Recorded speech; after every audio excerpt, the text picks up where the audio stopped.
guys, it's Tommy here and welcome to a brand new Liverpool transfer news video, and I'm very excited because Jurgen Klopp has revealed that Julian Ward, Liverpool's new sporting director responsible for negotiating transfers, Jurgen Klopp actually revealed that he is still working and he is still busy with transfer negotiations.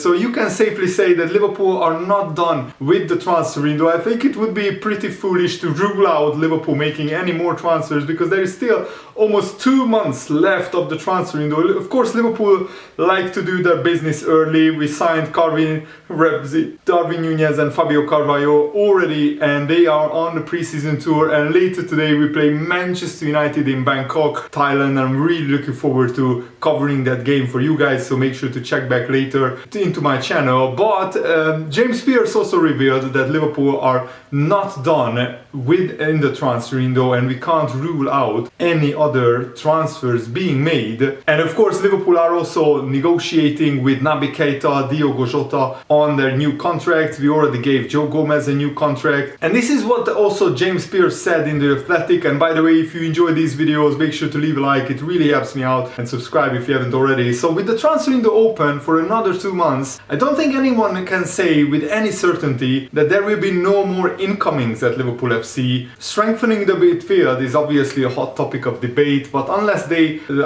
Liverpool can recruit the right player at the right price, they will wait until next summer to further boost the department. Liverpool already have 8 senior midfielders, and I count Curtis Jones and Harvey Elliott in the senior midfielder department, even though Curtis is 21, Harvey is only 19. But also we have Tyler Morton, who is training as a number 8, as a box-to-box midfielder. He was used as a number 6 previously, but Jurgen Klopp said that he will have also a part to play, and he's even better as a number 8 than a number 6, and he had some really good performances. So with him, Liverpool have 9 midfielders, and we have youngsters, plus we have Fabio Carvalho who can play in the midfield as well. And James Pearce also continued, however, as things stand, senior Anfield figures have indicated they don't expect any further signings in the near future. Jurgen Klopp is happy with what he has got, but also the Mirror newspaper and other newspapers are saying that Liverpool are still trying to sign Serge Gnabry for a cut price deal, because Gnabry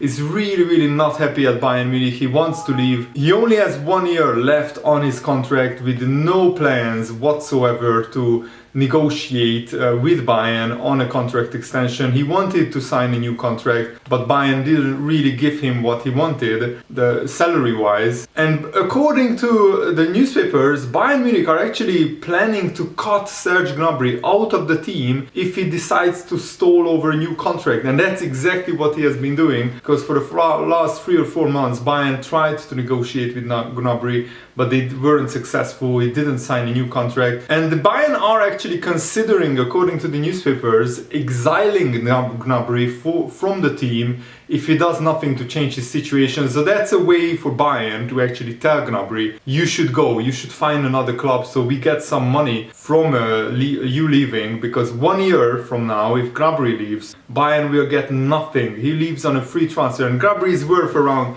50-60 million pounds if he had a long contract. So to get him for 20-25 million would be a brilliant deal for Liverpool, an absolute bargain. Of course, Gnabry's first option is to accept Bayern's contract and stay, but the style of the contract that Bayern has offered Gnabry has frustrated him, according to the reports. The second option for Gnabry is to leave Bayern Munich right now. If he decides to go, Bayern can make a significant profit still on the reported 7 million pounds it cost them to sign him from Werder Bremen in 2017. And Liverpool are also confident that Bayern Munich will lower their transfer demands for Serge Gnabry, because Gnabry has no intention to sign a contract extension, and they risk losing him on a free transfer. And also Liverpool want a backup right winger for Mohamed Salah, who just recently signed a new 3-year contract. But Liverpool don't really have an out-and-out right winger apart from Salah in the squad. So if anything happens with Salah, I think Liverpool would struggle really to put a player who will thrive and excel on the right wing like Serge Gnabry does. For Bayern Munich he was immense for the last 3 seasons. Of course Gnabry has the third option, which is to run down his contract at Bayern, but he risks losing his match sharpness and playing very little football between now and next summer. And then what club would be interested in signing him? Probably a lot of clubs, but not as many as they are right now. And in response, if Gnabry runs down his contract, Kicker, the German sports publication, claim that Bayern would punish him by sending him to the stands and actually not playing him at all. Kicker journalist Georg Holzner says Gnabry is not impressed, but the report adds that Gnabry feels relaxed over the threat because he knows his importance to the team, which is less because of Sadio Mane going to Bayern Munich. So they have one more winger, and Gnabry, it looks like he's on his way out. I'm not sure how many games he will play at Bayern Munich if he decides to stay. And in the last 4 seasons, Gnabry scored 63 goals, which is a pretty impressive tally. He scored 13 goals in his first season, and then 23 goals in the next season, then 11 in the season before last season, and last season he scored 17 goals in 45 matches, and he always plays around 40 games on average, so he's not an injury prone player. He's very reliable, and he also has 20 goals in 34 matches for the German national team, so that means he can play at the big stage in international football and score a lot of goals. And he's also a winner. He won actually 2 FA Cups with Arsenal, and he won 4 Bundesliga titles with Bayern Munich, 2 German Cups, 2 German Super Cups, a Champions League trophy, a UEFA Super Cup and a Club World Cup. And he also won the UEFA European Under-21 Championship with the German Under-21 side. So he's a winner, and that's what you need at Liverpool. We need more winners, and I think Gnabry would make our front line just perfect with all the options that Liverpool need to outgun and outscore even the most prolific sides in the world like Manchester City, for example. And the Bayern sporting director Salihamidzic claimed that Bayern want to keep Gnabry, but if there is no solution found when it comes to the new contract, then Bayern would want to sell Gnabry and find a club for him, so it benefits Bayern Munich and Gnabry himself, because they don't want Gnabry running out down his contract. So at the moment Bayern are really open to selling Gnabry because it looks like he shows no intention of extending his contract. I mean, why would you turn down multiple contract offers for months if you weren't looking to leave Bayern Munich? And Steve McManaman said that Liverpool could actually accommodate Serge Gnabry. He offers something a bit different. He offers pace. He has shown he's more of a winger than Salah. Salah is always cutting inside, coming short. Gnabry likes to go on the outside and take on the defender. Of course Salah takes on his defenders as well, but he likes to cut in on his left foot and shoot. And Gnabry more so, he will drop the shoulder like a typical old school orthodox winger, run down the wing and cross it in. Of course Trent Alexander-Arnold is already doing that, but I think it would be awesome for Liverpool to have a right winger who plays a little bit differently to Salah. So in some games we could maybe deploy Salah in a different role, or rest him or give him a breather. McManaman also thinks Serge Gnabry is a great player. He said, when I've seen him at Bayern, I think he's exceptional. They've got Kingsley Coman, Leroy Sané, Sadio Mane now. I think at times Gnabry feels as if he's not loved, and he's a brilliant player, so he probably doesn't get appreciated as much at Bayern Munich as he should be. And as a player and what he has done recently at Bayern, I think he's very talented, very exciting player. I think he would be a good fit for Liverpool, and I certainly think so. It all comes down to the price, and also it looks like he would want north of £200,000 per week to join Liverpool, around 250k weekly wages.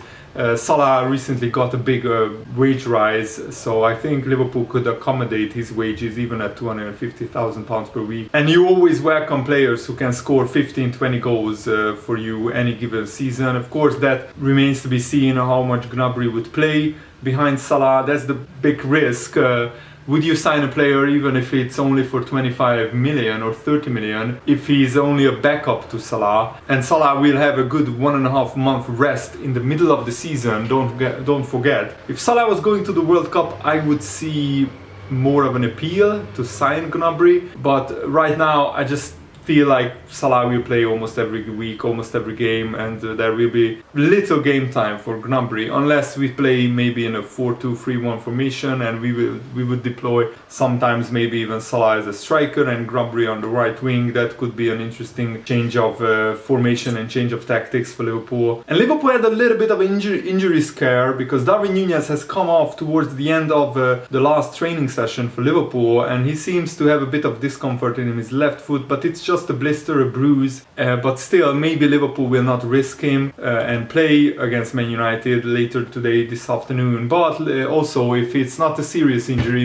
maybe he will get 15 to 30 minutes. But maybe Darwin Núñez would have played a lot more minutes. Diogo Jota also updated us that he suffered a small hamstring injury in the last game with Portugal, which was very unlucky. But it happened, and I just had the summer to recover well, and he started the preseason at 100%. And Liverpool have like 37 players in the preseason squad, so Liverpool will have a lot of different players and a lot of changes against Man United. So don't judge the preseason results, because Liverpool lost like 3 or 4 of the 6 preseason games before the 2019-2020 season, where we started the season with 26 wins and 1 draw. That was our first 27 games. The best Premier League season ever by any club when it comes to the first 27 games. That will never be replicated. 1 draw and 26 wins is absolutely insane, and we blew everyone out. And it didn't look like it, because we lost to Sevilla, we lost to Dortmund, we lost to another club, I think Lazio as well in preseason. So you shouldn't judge the preseason results. It's more about the performance. It's more about especially the fitness of the players. And Jurgen Klopp also gave an extended interview to Sky Sports News, and he said, we know how good Sadio is. We will realize how good he was for us in moments, because there were just Sadio moments when no one else can do it like him. That's not a bad thing, because 2 years ago Jota came in and Diogo did amazing stuff for us. Bobby Firmino had probably not the season we all expected because of injuries, but in training Bobby Firmino is back 100%. He's a world-class player still. You don't have to be worried when you think about us, or you can be excited about what's possible for us, for Liverpool FC. We cannot do the same thing year in, year out. It's just not possible. We need refresh. We have a base. We have to build on this base and be more unpredictable for other teams, and that's possible with bringing in other players, different type of players, because they have a different skill set. How can you keep going is Jurgen Klopp's question. How can you improve an already world-class football team where we have so many world-class players? It's by training, obviously. We believe in that a lot, improving internally, and we as well as of course we can improve by bringing new players in. We needed fresh blood, a new dynamic, fresh desire to create a team full of excitement and determination for things coming. Sometimes you do it exactly like you want, and sometimes you have to react on a situation, like when Sadio Mane told us that he wants to move on. We have to replace him. He's a pretty good player. Thankfully, we could do that already in the window by bringing in Luis Diaz, and now Darwin Núñez. Fabio Carvalho is also a very exciting player. I'm really looking forward to it, Klopp said. It was always clear changes had to be made, and I know for supporters it's, oh my god, he left, how can we do this? I'm really excited about the new opportunity we have got. 2 of the world-class front 3 are still here, plus extra quality in Darwin Núñez, Luis Diaz, Fabio Carvalho. The spine of the team is as well, the last line, the midfield, have a very interesting mix of experience and youth. I'm really looking forward to working with that. Jurgen Klopp also said that Liverpool have 4 of the best centre-backs in the world, world-class. We also have potentially the best right back and one of the best left backs in the world. So Liverpool are pretty much have some of the best defenders in the world. We also have a world-class midfield. Maybe we need a midfielder, maybe not. Depends on injuries, I think, but Bellingham, I think, is coming next summer at least. And Jurgen Klopp said, I know people think we should have signed a midfielder. Actually, we have, because Harvey Elliott was our best player in the first 4 matches of last season, and then he got a bad injury. We brought in Carvalho, Tyler Morton made the next steps. We have all you need: creativity, hardworking, box to box. We just have to use it in the right way. We have new right back, Calvin Ramsey. The base is there, but the opponents didn't sleep. They have improved as well. We just have to make sure we are ready to fight with all we have for the 3 points, and if we do that, then we could be successful. We try to do the right stuff all the time. Sometimes it works out better than other times, but I'm pretty optimistic we can have a good season. whatever that means. We are stable in all the things we do. That's the good thing about having a manager in for a long time, because we don't get nervous when someone asks for a new challenge, when someone wants to leave. The transition between Michael Edwards and Julian Ward was really smooth because they know each other for ages. Julian is young but experienced as well, and already had a lot to do in this transfer window, and he's still busy with some stuff. The most important thing is stability, and we have that, and from the ownership, the manager, the sporting director, and all the other departments. And we can improve, but we have a really good base already. So let's go into the season with all we have, and that's the perfect segue into the Manchester United Liverpool game. I'm really excited to watch that. And thanks for watching, guys. I hope you enjoyed this video. Have a lovely day. See you later. Goodbye.